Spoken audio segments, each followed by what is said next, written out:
Tripura Olympic association আয়োজিত প্রথম Tripura state games আগামী 22 থেকে 24 ফেব্রুয়ারি পর্যন্ত রাজ্যের বিভিন্ন প্রান্তে অনুষ্ঠিত হতে চলেছে। 3 দিন ব্যাপী এই ক্রীড়া উৎসবে মোট 18টি ইভেন্টে প্রতিযোগিতার আয়োজন করা হয়েছে। রাজ্যের বিভিন্ন জেলা থেকে ক্রীড়াবিদরা এতে অংশ নেবেন বলে আয়োজকদের পক্ষ থেকে জানানো হয়েছে। এই উপলক্ষে বৃহস্পতিবার উজ্জয়ন্ত প্যালেস তথা রাজবাড়ির সামনে থেকে প্রথম পর্বের ম্যাসকট র্যালির শুভ সূচনা করা হয়। র্যালি আগামী কয়েকদিন ধরে রাজ্যের প্রতিটি জেলা সদরে প্রদর্শনের উদ্দেশ্যে বের করা হয়েছে, যাতে সাধারণ মানুষের মধ্যে ক্রীড়া চেতনা ও স্টেট গেমস সম্পর্কে আগ্রহ তৈরি হয়। অনুষ্ঠানে উপস্থিত ছিলেন যুব বিষয়ক ও ক্রীড়া দপ্তরের মন্ত্রী টিঙ্কু রায়, ত্রিপুরা অলিম্পিক অ্যাসোসিয়েশনের সম্পাদক সুজিত রায়, ত্রিপুরা স্পোর্টস কাউন্সিলের সচিব সহ অন্যান্য কর্মকর্তারা। অনুষ্ঠানের সূচনায় মন্ত্রী টিঙ্কু রায় ফ্ল্যাগ নাড়িয়ে মাস্কট র্যালির সূচনা করেন। আজকের আমাদের এই যে সিম্বলটা, লোগোটা, আমাদের এই ক্রীড়া যে অনুষ্ঠান হবে তার যে লোগোটা আমরা অনুষ্ঠান আজকে তার সূচনা, এর নামকরণের কথা বলেছেন আমাদের মাননীয় চেয়ারম্যান রতন সাহা মহোদয় যে আমি তার একটা নাম দেব। এই নামটা আমি নয়, আমাদের সকলের ভালোবাসার নাম, আমাদের সকলের আবেগের নাম। আমরা দীর্ঘ বছর পর এই রাজ্যে আমরা বলতে পারি ত্রিপুরা রাজ্যের পূর্ণ রাজ্যের মর্যাদা পাওয়ার পর এইরকম একটা অনুষ্ঠান আমরা করছি যে অলিম্পিক অ্যাসোসিয়েশনের দ্বারা অনুষ্ঠিত হতে চলছে।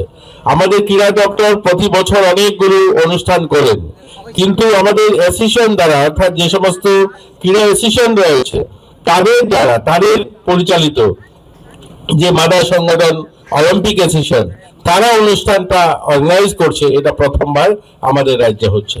তো আমি এটার প্রথমেই যে নামটা হবে সেই নামটা নিয়ে বলতে চাই। আপনারা সকলেই জানেন যে অলিম্পিক গেম যেখান থেকে শুরু হয়েছে, অলিম্পিক গেম প্রায় আজ থেকে 1200 বছর আগে যখন শুরু হয়েছে, এটা আধুনিক রূপে 1896 সালে শুরু হয় অলিম্পিক, কিন্তু এটা মূলত শুরু হয়েছে 776 খ্রিস্টাব্দে গ্রিস শহরে শুরু হয়েছিল। এই গ্রিস শহরের গ্রিসের একটা ছোট শহর যেখানে আলফস নদী, সেই আলফস নদীর পাশে ছিল অলিম্পিয়া শহর। এই অলিম্পিয়া শহরকেই কেন্দ্র করে শুরু হয়েছে অলিম্পিক গেম, এবং সেই অলিম্পিয়া থেকেই নাম এসছে অলিম্পিক, অর্থাৎ অলিম্পিয়া শহর, সেই অলিম্পিয়া শহরের নামেই শুরু হয়েছে অলিম্পিক গেম। এটা পরবর্তীতে 1896 সালে গোটা পৃথিবীব্যাপী এই খেলা শুরু হয়, কিন্তু প্রথমত সেটা গ্রিকের আলফস নদীর তীরে যে অলিম্পিয়া যে শহর, সেই শহরেই সেটা অনুষ্ঠান হতো। প্রতি 4 বছর অন্তর অন্তর সেখানে ক্রীড়া সংস্কৃতি বিভিন্ন ভাবে এই অনুষ্ঠান তারা মানিয়ে থাকতো। সেখানেও মানানোর উদ্দেশ্য ছিল গ্রিক দেবতাকে সন্তুষ্ট করার জন্য তারা এই অনুষ্ঠানটা করতেন। পরবর্তীতে আধুনিক রূপে যখন বিশ্ব গোটা পৃথিবীতে সেটাকে গ্রহণ করে এবং অলিম্পিক গেম শুরু হয়, তাই আমরা এই যে মস্কোটো যেটা আজ থেকে আমরা লঞ্চ করলাম, যেটা আজ এখান থেকে শুরু হবে একদম সাবরুম থেকে আমাদের ধর্মনগর পর্যন্ত যেটা ভ্রমণ করবে, এটার নাম আমরা এখানে নামকরণ করলাম যে অলিম্পিয়া আমাদের এই মস্কোটো। এই অলিম্পিয়া ঘুরে আসবে গোটা ত্রিপুরা।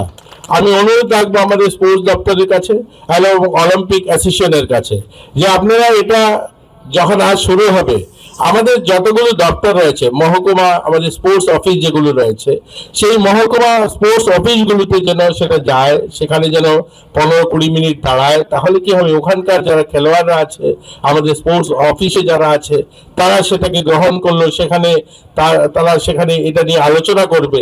আমাদের ডেডিকেটেড কোচিং সেন্টার যেগুলো আছে, বড় কোচিং সেন্টার যেখানে আমাদের খেলোয়াড়রা প্র্যাকটিস করে বা সেখানে যারা প্রতিনিয়ত আসে, সেই সমস্ত জায়গাগুলোতে যদি যায়, এটা শুধু রোড শো করে চলে আসবে এরকম নয়। একটা নির্দিষ্ট রোড ম্যাপ যদি তৈরি করে দেন, যেমন এখান থেকে আমাদের বিলুনিয়া যাওয়ার পথে, অর্থাৎ সাবরুম যাওয়ার পথে যে যে স্পোর্টস অফিসগুলো রয়েছে, সেখানে যদি আপনারা আগের থেকেই এখনই যদি সেই লিস্ট আপনারা পাঠিয়ে দেন কখন কোন স্টপেজে যাবে, ঠিক সেইভাবে আমাদের সেখানে স্পোর্টসের যারা আধিকারিকগণ আছেন তারা সেখানে উপস্থিত থাকবেন, অন্যরা থাকবে, তারা সেখানে 2-4 কথা বলবে যে আমাদের রাজ্যে এরকম স্টেট গেম অনুষ্ঠিত হচ্ছে, এত তারিখ থেকে এত তারিখ হবে। তাহলে কি হবে, এটা প্রচার প্রসারটা আরো বেশি হবে, আরো বেশি মানুষের কাছে সেটা পৌঁছানো যাবে। যাই হোক, আজকের এই শুভ উদ্বোধনী অনুষ্ঠান আজ তার যাত্রা শুরু হলো। আমরা 22 তারিখ এবং 23 তারিখ এবং 24 তারিখে যে অনুষ্ঠান হবে আমাদের রাজ্যে, সেই অনুষ্ঠানটাকে আমরা প্রত্যেকটা অ্যাসোসিয়েশন যারা রয়েছেন সকলে সহযোগিতা করবেন। ইতিমধ্যে 18খানা অ্যাসোসিয়েশন, সেখানে football, volleyball, basket, athletic, yoga, এরকম 18খানা অ্যাসোসিয়েশন যারা একযোগে বিভিন্ন অনুষ্ঠান করবেন। আপনাদেরকেও আমি শুভেচ্ছা জানাচ্ছি, অভিনন্দন জানাচ্ছি। আপনাদের ছেলেমেয়েরা যারা আছে সকলেই এখানে পার্টিসিপেট করবে এবং এই অনুষ্ঠানটা সফল হোক, ভালো হোক। আমরা আশাবাদী আগামীতে আমরা আরো বড় টুর্নামেন্ট করব। আমরা এই অলিম্পিক অ্যাসোসিয়েশনের দ্বারা, ত্রিপুরা অলিম্পিক অ্যাসোসিয়েশনের দ্বারা আজকে আমরা স্টেট গেম করলাম, আগামীতে আমরা বড় কোনো টুর্নামেন্ট এই রাজ্যে হবে, এই আশা নিয়ে আমরা যাব। আমাদের রাজ্যে স্পোর্টস পরিকাঠামো ব্যাপকভাবে আমরা সাজিয়ে তুলছি, একদম ধর্মনগর থেকে সাবরুম অব্দি। আপনারা জানেন অনেকগুলো যুব আবাস, মাঠ, যোগা হল, ইনডোর হল, বিভিন্ন ধরনের পরিকাঠামো গড়ে তুলছি আমরা। ফাইন্যান্সিয়ালি আমাদের সরকার বিভিন্নভাবে সাপোর্ট করছে। আমরা চাই আমাদের ক্রীড়া এগিয়ে যাক। আমরা বড় পরিকাঠামো হাতে নিয়েছি, যেখানে আমরা বড় গেম করতে পারি। আমরা বড় আকারের গেম যেন আমাদের রাজ্যে অনুষ্ঠান করতে পারি, তার জন্য আমরা পরিকাঠামো নির্মাণের জন্য হাত নিয়েছি। আমরা যেমন আমাদের ভোলাগড়ি আমাদের স্পোর্টস কমপ্লেক্স, আজ যেটা বাধাঘাটে, এই ধরনের আমরা স্পোর্টস কমপ্লেক্স করার সিদ্ধান্ত নিয়েছি। আমরা খুব শীঘ্রই হয়তো সেটা আমরা মঞ্জুরি পাবো। আমরা এরকমই হাফানিয়াতে একটা বিশাল স্পোর্টস পরিকাঠামো, সেখানেও প্রায় 400-500 কোটি টাকা একটা বিশাল পরিকাঠামো গড়ার আমাদের স্বপ্ন রয়েছে। তাহলে আমাদের রাজ্যে বড় কোনো টুর্নামেন্ট করতে অসুবিধা হবে না, সেগুলো আমরা করব আগামী দিন মাননীয় মুখ্যমন্ত্রীর নেতৃত্বে। রিপোর্ট সংবাদ প্রতীক্ষা।